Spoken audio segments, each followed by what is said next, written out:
Amigos, muy buenas tardes. IPEC Salud les hace llegar sus saludos de bienvenida a toda la comunidad farmacéutica del norte del país y a su vez eh, dar inicio a este curso denominado Atención Farmacéutica en VIH-Sida. Van a ser 6 días de capacitación del 20 de mayo al 26 de mayo del presente, en la cual vamos a poder apreciar un temario especialmente desarrollado por, eh, vale la redundancia, especialistas en el tema, ¿no? En el mismo. Va a estar a cargo de un médico infectólogo y dos farmacólogos reconocidos del ámbito hospitalario y académico. En cuanto al temario, podemos describir brevemente lo que va a ser el temario a través de estos días. Vamos a ver, en primer lugar, la farmacocinética y la farmacodinámica de los medicamentos antirretrovirales, incluyendo lo que es mecanismo de acción, reacciones adversas, interacciones farmacológicas, vida media, volumen de distribución, etcétera, etcétera. A continuación, vamos a ver también en la parte médica lo que es la epidemiología del VIH, o sea, el virus de inmunodeficiencia humana, el mecanismo de infección, los criterios de diagnóstico actuales, ¿no? Por el, digamos, estandarizado del MINSA para una persona que presenta síntomas de VIH, ¿no? Los esquemas válidos de Targa también, digamos, estandarizado del Ministerio de Salud. Luego vamos a ver también enfermedades oportunistas en VIH, como la candidiasis oroesofágica, la triptocosis, sarcoma de Kaposi, Mycobacterium tuberculosis, infección por citomegalovirus, etcétera, etcétera. Finalmente, en el último día vamos a ver lo que es la atención farmacéutica y el seguimiento farmacoterapéutico en pacientes con VIH y algunos casos clínicos de seguimiento, ¿no? En este tipo de pacientes. Bien amigos, esperamos que este curso sea de mucha utilidad para los objetivos que ustedes han trazado al inicio. Gracias nuevamente.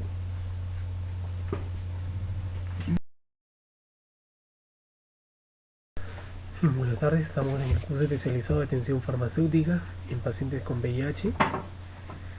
A continuación vamos a enfocarnos a la farmacodinámica de los medicamentos antirretrovirales. Bien, en primer lugar tenemos que enfocarnos al mecanismo fisiopatológico de esa enfermedad para poder comprender las diferentes dianas farmacológicas y mecanismos de acción de los fármacos antirretrovirales. En primer lugar, nosotros tenemos en la parte superior al virus del VIH, con sus diferentes componentes extracelulares e intracelulares. Y la primera parte que tiene que desarrollar en primer lugar es la fusión. Tiene que desarrollar una fusión con el linfocito CD4 del ser humano. Entonces tiene que interaccionar. Esa interacción mediante una fusión va a permitir que introduzca en la célula humana tres enzimas importantes y fundamentales para el desarrollo patológico. Una transcriptasa reversa, una integrasa y una proteasa. Tres enzimas claves para todo este proceso. Entonces, una vez ingresado ya estas enzimas, la segunda parte es la transcripción inversa. Entonces quiere decir, lo que se va a desarrollar es la formación de los nuevos RNA y DNA virales, los cuales a nivel nuclear del ser humano, una integrasa va a permitir la integración de este DNA viral hacia el DNA humano. Y nos va a traer consigo un proceso de síntesis de proteínas mediante el proceso denominado la transducción.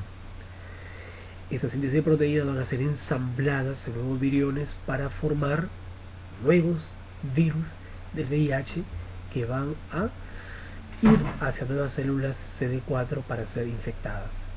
Este proceso es básicamente el mecanismo fisiopatológico del VIH, donde nos puede enmarcar desde una fusión a una transcripción inversa, a una integración y a un ensamblaje de viriones para ser liberados hacia el organismo e infecten nuevas células CD4.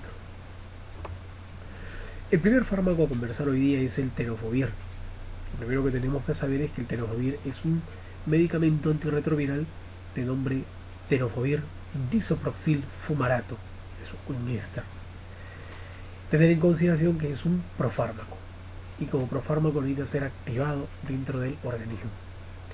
Entonces, el tenofovir es un análogo nucleotídico de la adenosina 5-monofosfato. Entonces, vamos a pasar de la descripción al mecanismo de acción. El tenofovir disoproxil fumarato, como lo observamos enfrente, es una molécula grande, es un éster, que mediante hidrolasas plasmáticas va a escindir esos enlaces éster para formar el tenofovir. Muy bien, pero el tenofovir no es todavía el metabolito activo. Tiene que sufrir un conjunto de fosfataciones, ¿sí? Vamos a fosfatar la molécula del tenofovir para formar el difosfato de tenofovir. Él es el metabolito activo, el difosfato de tenofovir. Muy bien, ese metabolito activo es un análogo de la adenosina 5-monofosfato y como son análogos van a competir por la transferencia inversa.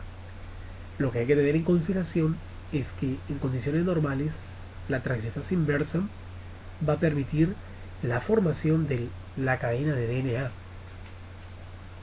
gracias a la integración de nuevos nucleótidos.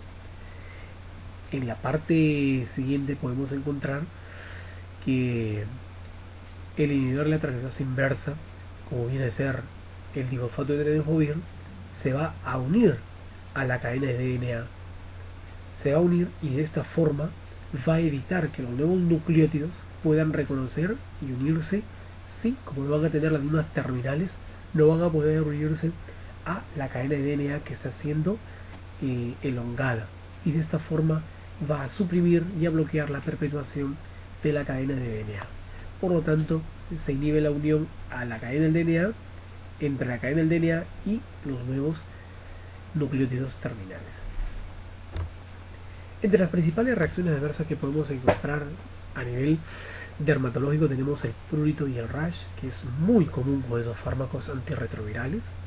Posteriormente tenemos a la hipercolesterolemia como una reacción adversa endocrinológica.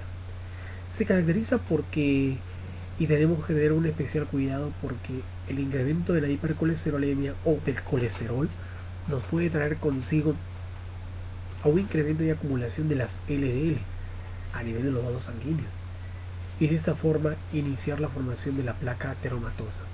Un especial cuidado en los pacientes que consumen crónicamente, se debe tener una evaluación del perfil lipídico siempre para poder observar los niveles de LDL. Por ser una molécula lipofílica, atraviesa la barrera hematoencefálica y de esta forma poder generar tres reacciones muy importantes: el insomnio, la cefalea y la depresión. Y hacemos un hincapié en la depresión porque por sí el VIH es una enfermedad inmunodeprimente y la depresión inmunodeprime. Por lo tanto, estamos potenciando la inmunodepresión. Es importante, es uno de los pocos fármacos, el tenofovir, que produce depresión como reacción adversa. Y por último, a nivel gastrointestinal tenemos las náuseas y las diarreas. Importante a considerar esa reacción adversa a nivel gastrointestinal porque son típicas y características de estos grupos farmacológicos. Las interacciones farmacológicas de tenofovir, como parte final de la conveniencia, podemos observar que los inhibidores de básicamente los inhibidores de la proteasa, como el lopinavir y el ritonavir, su uso conjunto con el tenofovir van a producir una interacción de severidad moderada. Cuando decimos moderada quiere decir no se pone en riesgo la vida del paciente, pero puede generarse cambios tanto fisiológicos como bioquímicos en los pacientes. Lo que sucede es que lopinavir y ritonavir son inhibidores metabólicos. Entonces van a inhibir los citocromos que van a metabolizar a tenofovir. Por lo tanto, si se inhibe las enzimas metabólicas, se va a incrementar las concentraciones de tenofovir en el plasma, pudiendo incrementar las reacciones adversas. Y por último, con atazanavir es una interacción de severidad mayor, hay que tener especial cuidado con ella porque sí pone en riesgo la vida del paciente. Se puede aumentar las concentraciones de tenofovir.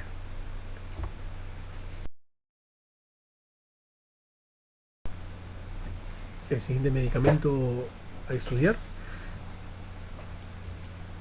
tenemos entrecabina. entre vitamina análogo nucleosídico y la histidina. Como podemos observar ahí enfrente de la lámina, es un inhibidor de la transcriptasa reversa y también es análogo. En este caso es análogo nucleosídico de citidina. ¿Cómo es el mecanismo de acción de enteritabina? En primer lugar, ahí tenemos la molécula. Esta enteritabina necesita ser fosfatada a enteritabina 5-trifosfato. Una vez que se trifosfata, recién tenemos al metabolito activo. Y como ya habíamos dicho en un inicio, es un análogo. Como es un análogo nucleosídico, tiene bastante similitud con el nucleósido desoxicitidina 5-trifosfato. Entonces, ambos, como son parecidos, van a competir por la transcriptasa inversa. Pero la enteritabina 5-trifosfato tiene más afinidad, y al tener más afinidad se va a unir hacia esta enzima, y por lo tanto, al tener más afinidad, lo que va a generar es, en primer lugar, su unión a la cadena de DNA que está siendo elongada por acción de la transcriptasa reversa. Entonces, lo que va a impedir es que la transcriptasa reversa pueda seguir generando nueva cadena o el crecimiento de la cadena del DNA, y de esta forma cortar o suprimir la elongación y la perpetuación de ese DNA. Bien, entonces, ¿qué sucede? Que aquí, donde está enmarcando el cursor, tenemos a la entricitabina 5-trifosfato, el cual se está uniendo a los residuos nucleosídicos. Entonces, al colocarse ahí en todo el centro, impide que los nuevos nucleósidos que vengan se puedan adosar o se puedan unir, ya que no mantiene las mismas terminales como si lo tienen los otros nucleósidos. Entonces, por lo tanto, no permite el plegamiento y de esta forma cesa el crecimiento de esta cadena o la elongación de esta cadena de ADN. Muy bien, es un inhibidor de la transcriptasa reversa nucleosídico. ¿Qué reacciones adversas encontramos con esos medicamentos? Hiperpigmentación y el rash cutáneo son las dos reacciones adversas más importantes y relevantes a nivel dermatológico. Cuando nos enfocamos a nivel endocrino, ya nos enmarcamos a la esteatosis hepática. Básicamente, esta enfermedad viene a ser la acumulación de lípidos a nivel de el hepatocito. Y es importante remarcar porque la esteatosis hepática nos puede conllevar a una cirrosis hepática. O sea, hay que tener especial cuidado, los controles de colesterol, siempre llevando unos controles adecuados del perfil hepático para evitar problemas o consecuencias más adelante. Las siguientes reacciones adversas a nivel del sistema nervioso central, ya que enteritabina es una molécula lipofílica, va a atravesar la barrera hematoencefálica y producir reacciones como astenia, mareos, cefalea y el insomnio. Es típico y característico el insomnio y la astenia con enteritabina. Muy importante porque va a reducir la calidad de sueño del paciente con VIH que se encuentra inmunodeprimido, y el insomnio no va a haber una calidad de sueño adecuado, va a deprimir más al paciente y tenemos una inmunodepresión básicamente con esos pacientes. Hay que tener especial cuidado con el insomnio en los pacientes que consumen enteritabina. A nivel gastrointestinal se generan las náuseas, las diarreas y los vómitos. Tres reacciones adversas gastrointestinales muy frecuentes, como vamos a observar en todo lo largo de los fármacos antirretrovirales. La interacción farmacológica clínicamente significativa es con la etosuximida, ¿sí? El uso conjunto nos trae una interacción de severidad mayor. Esa interacción va a traer consigo el aumento en las concentraciones de etosuximida. Entonces hay que tener especial cuidado porque es una interacción de severidad mayor. El tercer fármaco a conversar es el efavirenz. Tiene ciertas peculiaridades en la descripción que vamos a hacer. En primer lugar, inhibe la transcriptasa inversa, pero no es nucleosídico. Eso es importante, es clave. va a ser otro mecanismo muy diferente a los dos antecesores que hemos visto. Asimismo, es una molécula altamente lipofílica. Como podemos observar, en primer lugar, el efavirenz lo que sí tiene que generar es el metabolito activo. Y el metabolito activo básicamente surge de la trifosfatación. Quiere decir que el efavirenz tiene que trifosfatarse. Efavirenz trifosfato para recién generar el metabolito activo. Muy bien, como no es un análogo nucleosídico, va a inhibir a la transcriptasa reversa. ¿De qué forma? Observemos, aquí lo tenemos en una porción abierta, la transcriptasa reversa, ¿sí? Como podemos observar, pero cuando el análogo no nucleosídico de la transcriptasa inversa, como el efavirenz, se une a la transcriptasa inversa, lo que va a generar es un cambio conformacional de cierre. Y al generarse ese cambio conformacional, va a evitar que se siga produciendo el DNA viral, que se siga generando el DNA viral, ya que está cortando la actividad de la transcriptasa inversa. Es otro mecanismo. Está generando un cambio conformacional en la enzima, muy diferente a los análogos nucleosídicos o nucleotídicos. Dentro de las principales reacciones adversas que podemos encontrar son el prurito y el rash a nivel dermatológico. A nivel endocrino son dos de especial cuidado: el incremento del colesterol y de los triglicéridos. Hacemos el hincapié al colesterol, ya sabemos, aumenta los LDL a nivel de los vasos sanguíneos, a nivel plasmático, nos puede traer consigo la acumulación de estos componentes plasmáticos y con ello el crecimiento o el incremento de la placa ateromatosa. A nivel de los triglicéridos hay un especial cuidado, ya que la acumulación de triglicéridos a nivel plasmático nos va a traer consigo a una resistencia insulínica y con ello un perfil debutante de un paciente diabético. Como es un fármaco lipofílico, a nivel del sistema nervioso central podemos encontrar reacciones como mareos, cefaleas e insomnio. El insomnio es muy importante, como le vuelvo a repetir, porque reduce la calidad de sueño de los pacientes. Y por último, a nivel gastrointestinal, las náuseas, los vómitos y las diarreas, que son típicos y tradicionales en estos pacientes. Dentro de las interacciones clínicamente significativas tenemos tres. En primer lugar, con carbamazepina, lo que va a producir tanto carbamazepina es una interacción de severidad contraindicada. Entonces no se puede utilizar en forma conjunta efavirenz con carbamazepina, ya que su uso conjunto va a traer consigo la disminución en las concentraciones plasmáticas del efavirenz. Por lo tanto, falla antirretroviral. Esto es importante, muy importante, porque no olvidemos que la carbamazepina es un inductor enzimático. Por lo tanto, va a generar una falla terapéutica del efavirenz. Con respecto al ritonavir, que es un inhibidor de la proteasa, es una interacción de severidad contraindicada. Entonces no se puede administrar en forma conjunta, ya que se administra, se genera el aumento de las concentraciones del efavirenz. No nos olvidemos que el ritonavir, que es un inhibidor de la proteasa, es un inhibidor metabólico. Por lo tanto, se incrementan las concentraciones de efavirenz, que puede llegar a generar o a exacerbar las reacciones adversas. Y con el itraconazol, es un tercer fármaco muy importante, es un antifúngico azol, genera una interacción de severidad mayor. Su uso conjunto puede generar una disminución en las concentraciones plasmáticas de itraconazol.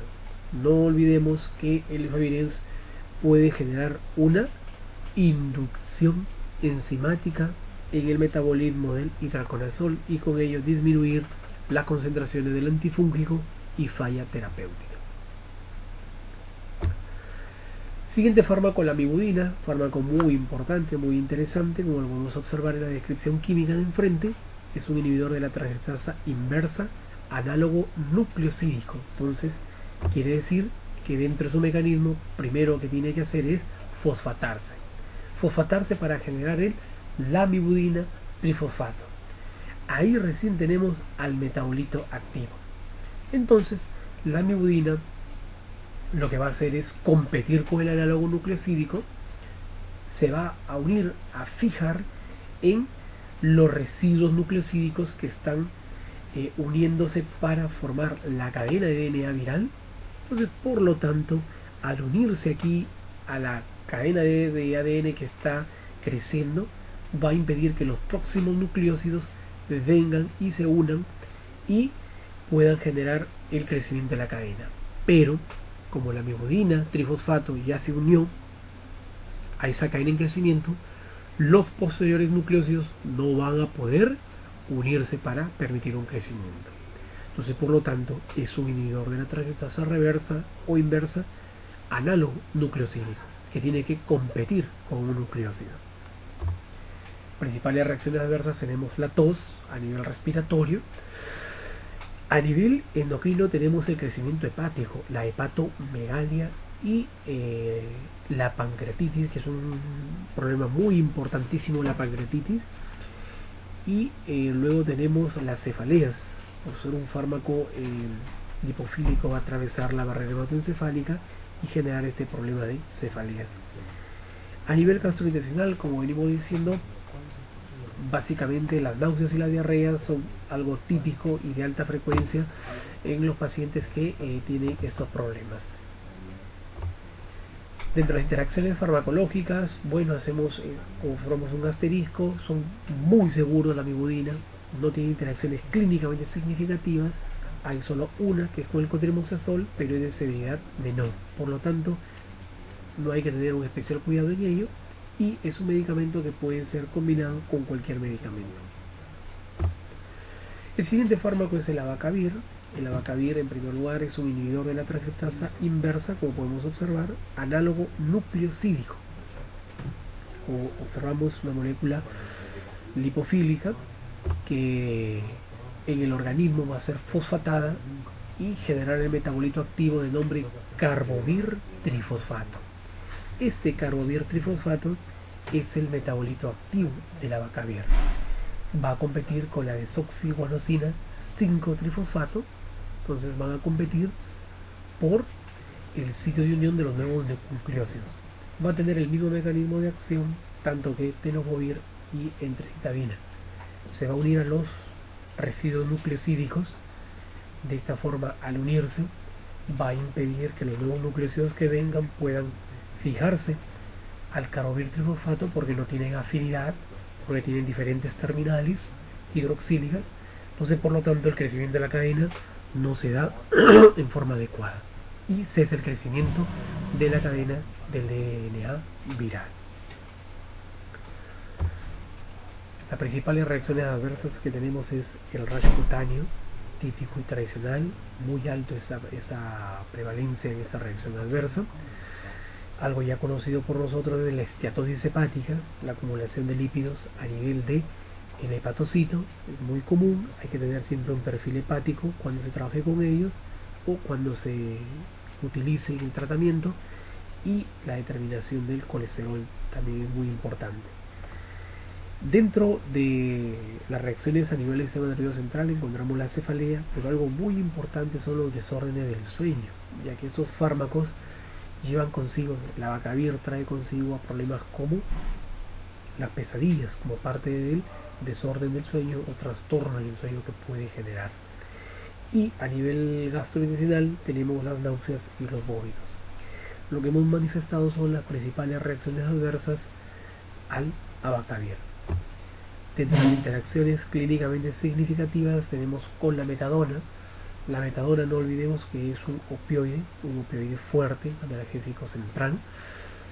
La interacción es de severidad moderada. Lo que sucede es que el uso de metadona con ese fármaco, como es el abacavir, va a generar una eliminación más rápida de la metadona, por lo tanto una falla terapéutica del analgésico central. Con tripanavir se genera una interacción de severidad moderada, disminuyéndose las concentraciones del abacavir. Entonces no olvidemos que el tripanavir viene a ser un inductor enzimático de las enzimas metabólicas del abacavir. Y por último, ribavirina, ¿sí? Tiene una interacción de severidad mayor, puede poner en riesgo la vida del paciente. Su uso conjunto puede generar o predisponer a la acidosis láctica, que es una reacción adversa de gravedad, de severidad. Entonces son tres interacciones muy importantes, clínicamente significativas, ya sea con metadona, con tripanavir y con ribavirina. Siguiente. A continuación tenemos el siguiente fármaco antirretroviral de nombre sidobudina. Tomando la descripción química, primero nos enfocaremos que es un inhibidor de la transcriptasa inversa, análogo nucleosídico, como podemos observar en la gráfica. Al enfocarnos en el mecanismo de acción podemos observar que tanto los antirretrovirales, sobre todo los inhibidores de la transcriptasa inversa, necesitan de una fosfatación. Entonces, por lo tanto, la sidobudina tiene que ser trifosfatada. Entonces, de ello tenemos a la sidobudina trifosfato, que es el metabolito activo. Entonces, como sabemos, como es un análogo nucleosídico, tiene que competir con la desoxiguanosina trifosfato. Entonces, como los dos tienen un parecido estructural químicamente, entonces van a competir hacia la actividad de la transcriptasa inversa. Y la sidobudina trifosfato es el metabolito activo más afín, se va a unir a la cadena que está en crecimiento. Entonces, al unirse ahí donde está el cursor, al unirse a la cadena que está en crecimiento, a la cadena de DNA viral, entonces va a impedir que los nuevos nucleósidos que vienen puedan unirse, ya que no tienen las mismas terminales para poder fijarse. De esta manera cesa el crecimiento o la elongación del DNA viral y cesa prácticamente la perpetuación de esa cadena de ADN viral. Las reacciones adversas más importantes que tenemos, aquí ya cambiamos el perfil ya, porque tenemos a nivel hematológicas reacciones de tipo como la anemia, ¿sí?, como la neutropenia y la trombocitopenia. Todos los pacientes que tienen el consumo con sidobudina o son prescritos sidobudina tienen que tener un especial cuidado en el perfil hematológico. Tienen que hacer un perfil hematológico frecuentemente o hacia un tiempo considerable, para poder observar los niveles de hemoglobina, los neutrófilos y las plaquetas también. A nivel endocrino tenemos a la dislipidemia, hay una alteración en los lípidos, tanto una hipercolesterolemia como una hipertrigliceridemia. Entonces sería importante también tener un perfil lipídico de los pacientes que consumen sidobudina y un incremento de la amilasa pancreática. Por ser una molécula lipofílica va a generar cefaleas a nivel central, y a nivel gastrointestinal podemos observar pérdida del apetito. Es típico y característico que el paciente pierde el apetito en el consumo de sidobudina. Asimismo, tenemos las náuseas y los vómitos. Estas son las reacciones adversas importantes que podemos encontrar como comunes y frecuentes en el consumo de sidobudina. En las interacciones clínicamente significativas vamos a conversar primero con estabudina. El uso conjunto puede generar una interacción de severidad moderada, quiere decir no pone en riesgo la vida del paciente, pero sí puede generar un cambio tanto bioquímico como fisiológico. Asimismo, el uso conjunto puede generar la pérdida de eficacia de la estabudina, ya que sidobudina puede inducir al metabolismo de la estabudina y de esta forma reducir las concentraciones plasmáticas adecuadas. Con la fluoxetina, hagamos el hincapié que es un antifúngico muy utilizado clínicamente. Su uso conjunto puede generar una interacción de severidad mayor, pone en riesgo la vida del paciente, se necesita tener un cambio posológico muy urgente en esa medida. Su uso conjunto puede generar neutropenia. Entonces quiere decir que ambos tienen una afinidad por el tejido hematológico. Su uso conjunto puede potenciar el efecto neutropénico, y esto es importantísimo porque son barreras defensivas muy importantes los neutrófilos. Y por último tenemos claritromicina, es un macrólido de segunda generación, ¿sí?, es un antibacteriano. Su uso conjunto nos puede conllevar a una interacción de severidad mayor, y si se da en forma conjunta, valga la redundancia, se puede generar una disminución en las concentraciones de sidobudina. Entonces, por lo tanto, el uso conjunto de claritromicina con sidobudina va a hacer que pierda su eficacia terapéutica el antirretroviral. Nevirapina, ya vamos cambiando un poco ciertos aspectos clave de la exposición. Nevirapina es un inhibidor de la transcriptasa inversa no nucleosídico. Es importante recalcar, no nucleosídico. Es una molécula lipofílica que el mecanismo de acción se marca que la famosa nevirapina va a inhibir, ¿sí?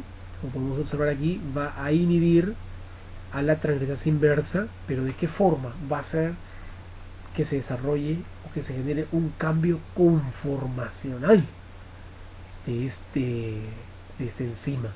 Entonces, al generarse un cambio conformacional, ya no permite la elongación, la producción, la generación de la nueva cadena de DNA viral. Entonces, de esta manera se evita la perpetuación de este DNA viral. Muy bien, esta es nevirapina. Reacciones adversas importantes, tenemos a la anemia, a la neutropenia y a la trombocitopenia, bien característico y común. Entonces es importante tener la evaluación de un perfil hematológico cuando se trate con nevirapina. Y a nivel endocrino tenemos las dislipidemias como la hipercolesterolemia y la hipertrigliceridemia y los incrementos de la amilasa. Mucho cuidado, se tiene que siempre tener evaluaciones o seguimientos a los perfiles lipídicos y a los perfiles pancreáticos. Cefaleas a nivel del sistema nervioso central, y a nivel gastrointestinal tenemos pérdida de apetito, náuseas y vómitos, que son típicas y características de los medicamentos antirretrovirales. Interacciones farmacológicas clínicamente significativas con el efavirenz, ¿sí? Es un fármaco muy importantísimo actualmente en los tratamientos antirretrovirales. Su uso conjunto genera una interacción de severidad mayor que pone en riesgo la vida del paciente, y se genera la disminución en las concentraciones del efavirenz, o sea, falla terapéutica del efavirenz. Hay que evitar el uso conjunto con este medicamento como es la nevirapina.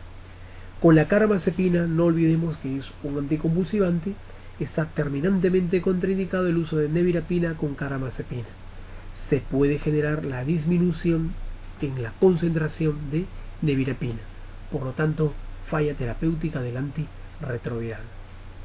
Y por último, con el fluconazol, es una interacción de severidad mayor, quiere decir que debe haber un cambio, no se debe dar en forma conjunta, porque lo que nos va a conllevar es a un aumento en las concentraciones de nevirapina.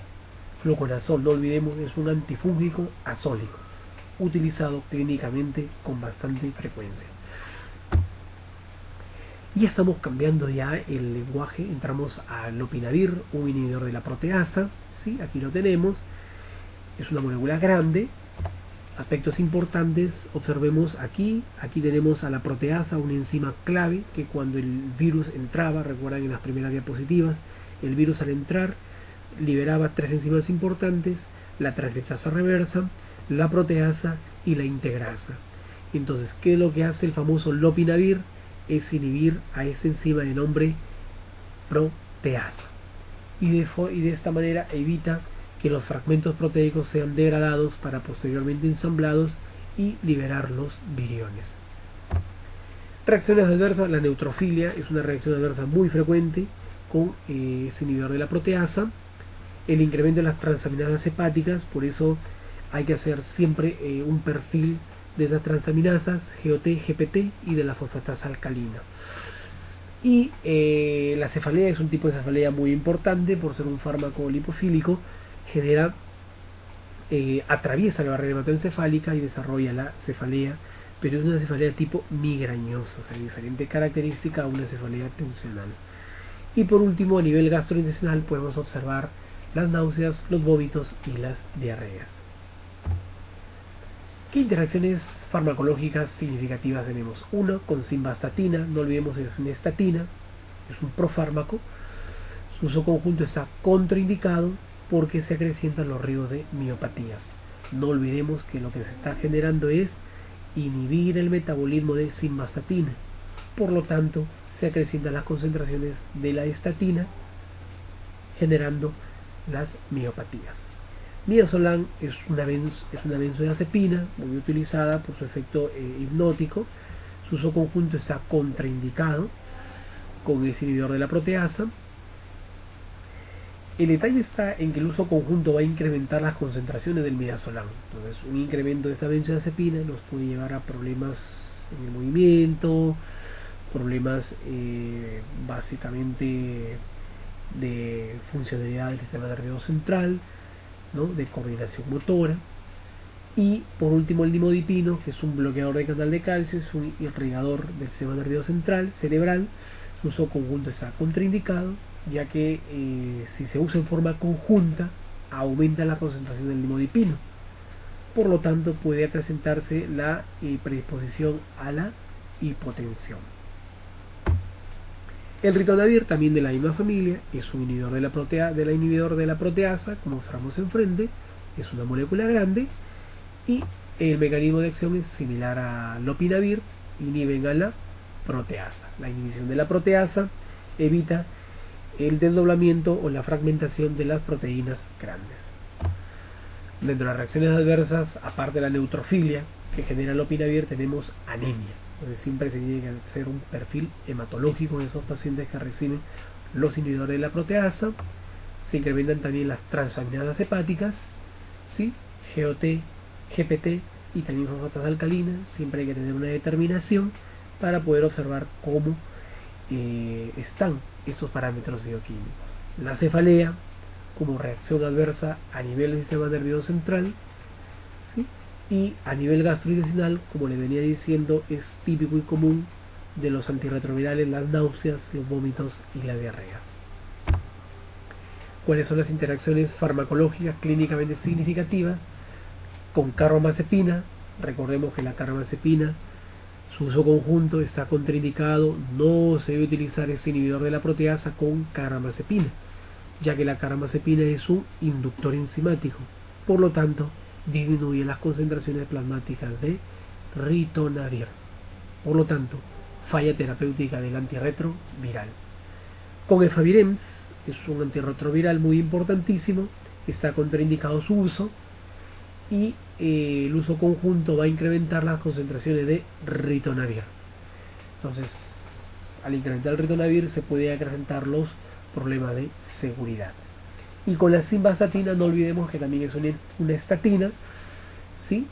Entonces su uso está contraindicado, usarlo en forma conjunta, simvastatina con ritonavir, ya que se aumentan los problemas de las miopatías y mucho más en las personas mayores a 65 años.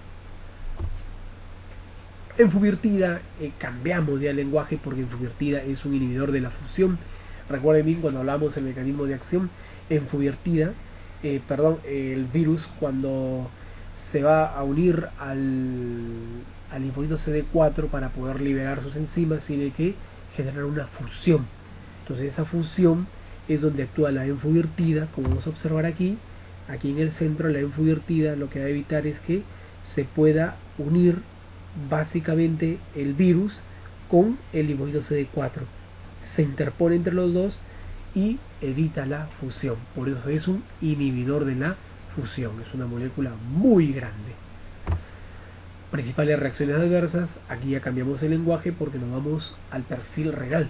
Se altera la función renal con la presencia de enfuvirtida. Mucho cuidado a los pacientes que sufren algún problema renal, de cuidado. Pancreatitis a nivel endocrino. A nivel del sistema nervioso central sí hay ciertas características claves. 1. El insomnio. 2. La neuropatía periférica, que se asocia a un dolor que no cesa nada más con simples analgésicos, tiene que tener un abordaje integral muy importante. Y la ansiedad, que es muy importantísimo nombrarla, porque podría alterar la calidad de vida y de sueño del paciente que consume enfuvirtida. Y a nivel gastrointestinal tenemos las náuseas, las diarreas y las pérdidas de apetito. La interacción clínicamente significativa tenemos con tripanavir, que es de severidad moderado y se caracteriza porque aumenta las concentraciones de el tripanavir. Aquí en esa imagen nos pueden enfocar farmacodinámicamente las diferentes dianas farmacológicas. Por ejemplo, la entrada del virus a nivel de la fusión tenemos enfuvirtida. En la transcripción tenemos, por ejemplo, a los inhibidores de la transcriptasa reversa, nucleosídicos y no nucleosídicos. En la integración del DNA viral al DNA humano tenemos las integrasas como el raltegravir. Y a nivel, por ejemplo, de las proteasas, para poder generar nuevos viriones, tenemos a los inhibidores de la proteasa. Gracias. Y continuamos con el curso especializado Atención Farmacéutica en pacientes con VIH. A continuación vamos a desarrollar el tópico relacionado con la farmacocinética de los medicamentos antirretrovirales. Vamos a enfocar ciertas características claves. En primer lugar, partimos del tenofovir. Bien, aquí en la lámina que podemos observar tenemos básicamente ciertos aspectos que debemos nombrar para tener en cuenta. Tenemos un recuadro en la parte lateral derecha con 3 círculos, el círculo de color azul, verde y rojo. El círculo de color azul quiere decir cuando la absorción sea mayor del 80%, quiere decir que tiene una biodisponibilidad alta. Si su absorción es de 60, mayor de 60 a 80, quiere decir que es de absorción moderada o intermedia. Y si su absorción es menor de 60%, es un fármaco de absorción baja. Muy bien, hemos enmarcado aquí un círculo rojo donde dice F25%. Quiere decir la biodisponibilidad del tenofovir es de 25%, por lo tanto tiene biodisponibilidad baja. Segundo, cuando se consuma tenofovir, hágalo con alimentos con alto contenido graso, que sea de un 40-50%. ¿Por qué? Porque incrementan la biodisponibilidad. Por lo tanto, los alimentos con contenido graso incrementan la biodisponibilidad de tenofovir.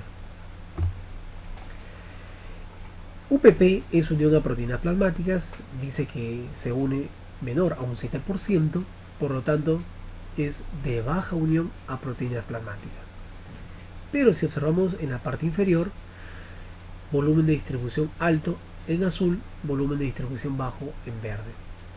Su volumen de distribución para tenofovir es de 1.2 a 1.3 litros por kilogramo. Quiere decir, presenta una excelente distribución en los linfocitos. Esto es estupendo, es muy bueno, porque donde yo quiero que se distribuya es en esas células. ¿Dónde se metaboliza? Si es celeste a nivel hepático, azul es a nivel hepático, verde es extrahepático. Se dice que tenofovir tiene bajo metabolismo sistémico. No está implicado el sistema CYP450, solo está implicado en las hidrolasas plasmáticas. Quiere decir que la principal vía metabólica para tenofovir es a nivel extrahepático. En la siguiente lámina tenemos también la función renal. Por ejemplo, el tenofovir que se consume por vía oral se excreta en un 32% por esta vía, pero si se administra por vía parenteral, por vía endovenosa, se excreta entre un 70 a un 80%. Qué importante.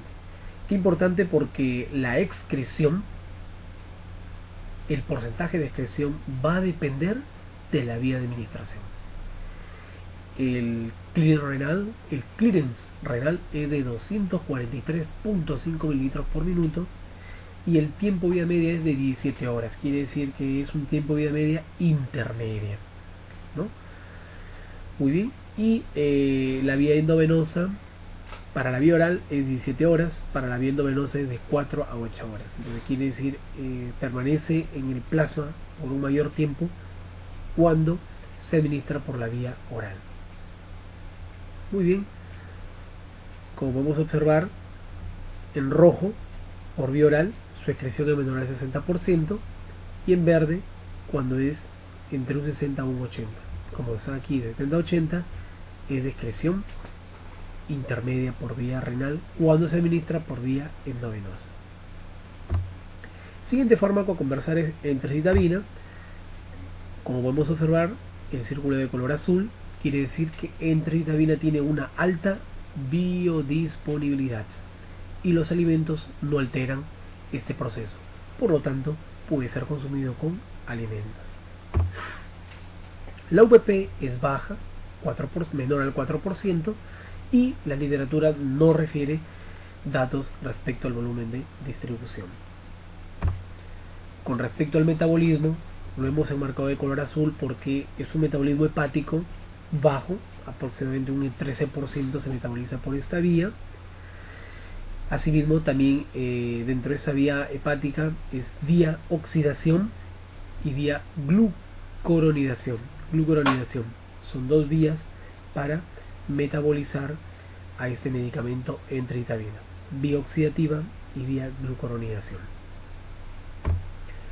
A nivel de la excreción renal, su administración por vía oral permite una excreción de un 86%. Se quiere decir que enteritabina es un medicamento que se excreta en alto porcentaje y principalmente por la vía renal, y es una excreción alta. Su clearance renal es de 5 a 6 mililitros por minuto por kilogramo y su tiempo de vida media es de 10 horas. O sea, estamos hablando de un tiempo de vida media intermedia. Muy bien. Pasamos al Efavirenz, es un fármaco muy importantísimo. No hay datos respecto a su biodisponibilidad que nos diga qué porcentaje se absorbe en la circulación sistémica, pero sí nos dice que los alimentos con contenido graso pueden incrementar su biodisponibilidad. Entonces, ya tenemos otro medicamento que puede ser consumido con alimentos grasos para mejorar la biodisponibilidad. ¿Cómo es su unión a proteína plasmática? Es alta. Es alta porque supera el 80%, es de 95 a 99%. Asimismo, podemos observar, se dice por literatura, que en el fluido cerebroespinal es limitada su distribución, o sea, no hay un consenso adecuado respecto a ello, cómo es su distribución a nivel linfocitaria, pero sí nos dice que a nivel del fluido cerebroespinal es limitada. Ese es el dato que se mantiene y se tiene por literatura. Y aquí cambiamos porque el metabolismo de este medicamento es extensivo a nivel hepático, es alto. Lo hemos enmarcado de color azul porque a nivel hepático es extenso. Entonces se necesita tener una buena función hepática, se necesita observar cómo está la función o el perfil hepático de esos pacientes, porque yo necesito tener un buen perfil hepático, una buena función hepática, porque este medicamento es metabolizado extensamente por esta vía. Asimismo, la excreción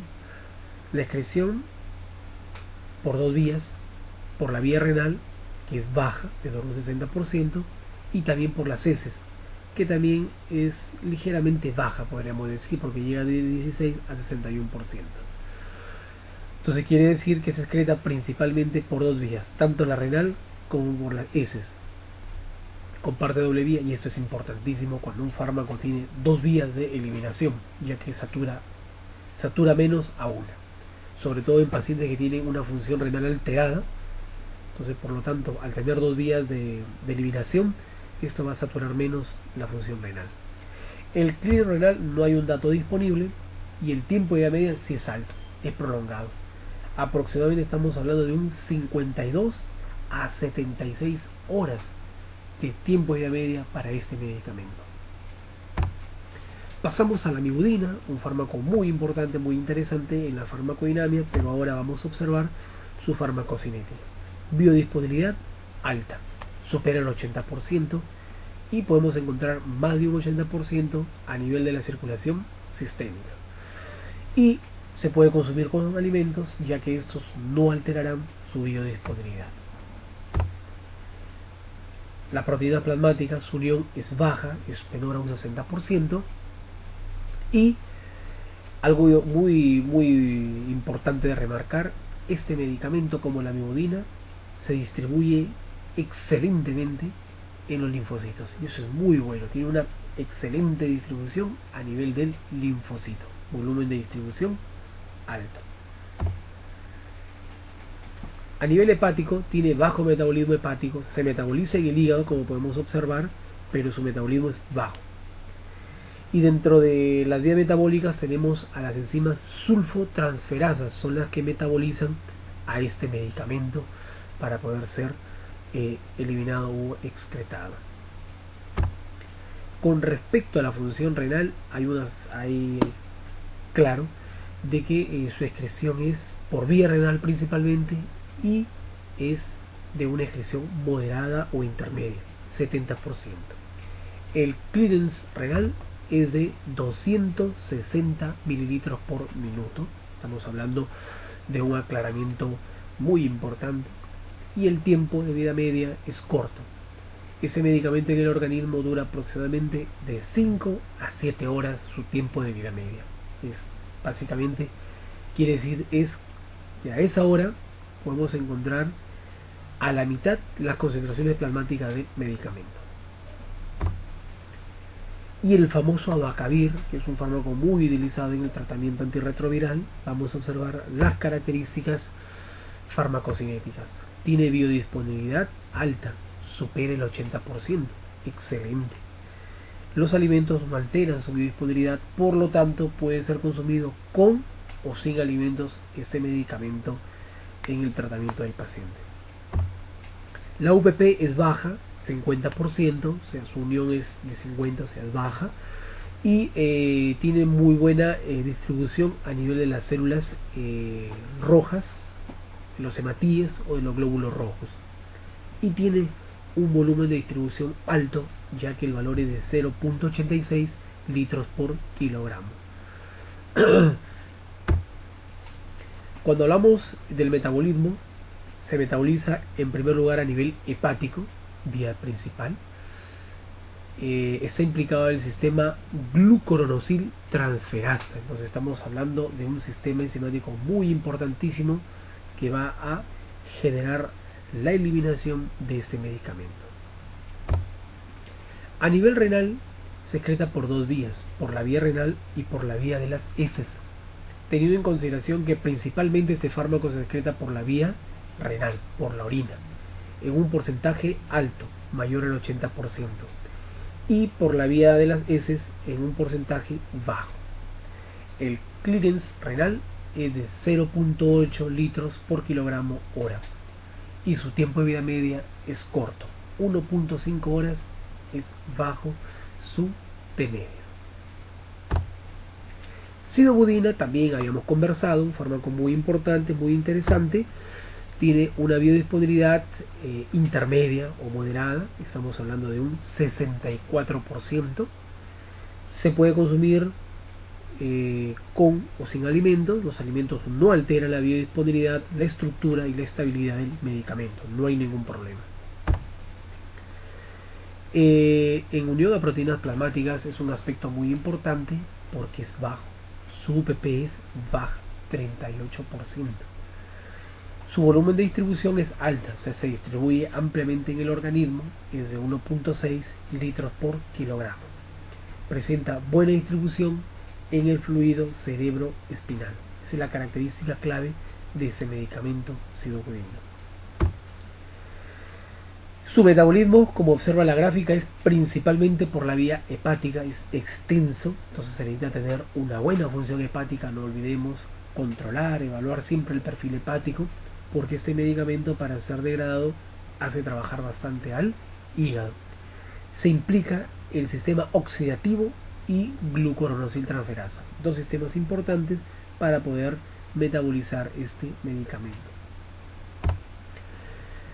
La vía de excreción, si se administra por vía oral, se excretará un 74% por la vía renal, pero si se administra por vía endovenosa, se excretará un 60% por la vía renal. Entonces, ¿qué quiere decir? Que la excreción de estos medicamentos está en relación a la vía de administración. El aclaramiento renal o el clearance renal es de 27 a 30 mililitros por minuto por kilogramo. Y su tiempo de vida media es de 0.5 a 3 horas. Quiere decir, es un tiempo de vida media corta para este fármaco antirretroviral. El siguiente a conversar es la famosa nevirapina. Como podemos observar, nevirapina tiene una biodisponibilidad alta y se puede consumir con o sin alimentos, ya que ellos no van a alterar su biodisponibilidad. Su PP es intermedia, observemos que es un 60%, ¿sí? Es importante tener en consideración que tiene un volumen de distribución alto, de 1.21 litros por kilogramos, y presenta buena distribución en el fluido cerebroespinal. Buena distribución, tío. Su metabolismo es hepático altamente, el metabolismo es sistémico y está implicado el sistema CYP450. El aclaramiento renal básicamente se elimina por dos vías. Esto es importante cuando un medicamento se elimina por doble vía. Satura menos la función de uno. Tenemos a nivel renal en un 81%, es alto su excreción por vía renal, y un 10% secreta por las heces. El clearance de ese medicamento es de 0.4 a 0.6 mililitros por kilogramo por minuto. Y el tiempo de vía media si es amplio, si es prolongado, que es de 45 horas. Y entramos a los inhibidores de la proteasa. Aquí tenemos al lopinavir. No hay datos respecto a su biodisponibilidad, pero sí se sabe que los alimentos pueden incrementar su biodisponibilidad. Se hay que tomar con alimentos. Su PP es alta, es altísima, 98-99%. Mucho cuidado aquí de los fármacos con alta unión a proteínas plasmáticas, ya que la administración en pacientes con bajos niveles de proteínas plasmáticas puede incrementar la fracción libre, y esto exacerbar no solo el efecto, sino los problemas de seguridad. Su volumen de distribución es alto, estamos hablando de 0.82 a 1.86 litros por kilogramo, y remarca que tiene buena penetración o buena distribución en el fluido cerebroespinal. Su metabolismo es hepático, implica las enzimas citocrómicas. Su metabolismo, su excreción es por dos vías, principalmente por las heces.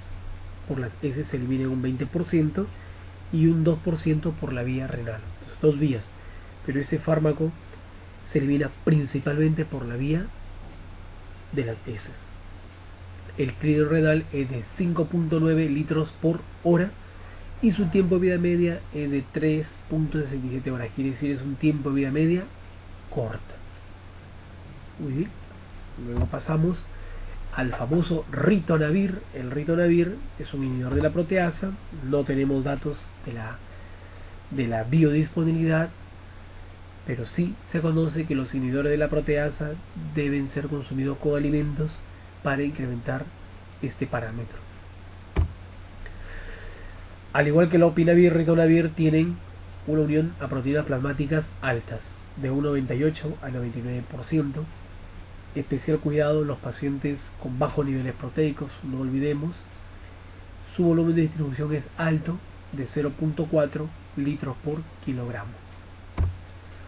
Su metabolismo está considerado que es alto a nivel hepático, pero ojo, no está implicado el sistema CYP450, como si lo estuvo en el anterior. Su metabolismo, como lo hemos comentado, es a nivel hepático. Dos vías de excreción: la vía de las heces, por las heces, excreción por las heces en un 86%, y por la vía renal en un 11%. Entonces comparte dos vías. La vía por la orina es alta y por las heces, que es baja. Su clínico renal es de 8.8 litros por hora y su tiempo de vida media marca de 3 a 5 horas. Quiere decir que es un tiempo de vida media corta. Esto enmarcaba la farmacocinética de los fármacos antirretrovirales, siempre teniendo especial cuidado, conociendo los perfiles hepáticos, el perfil pancreático, el perfil renal, ¿sí? Porque estos medicamentos tienen esas vías metabólicas y las principales vías de excreción son las vías renales. Gracias.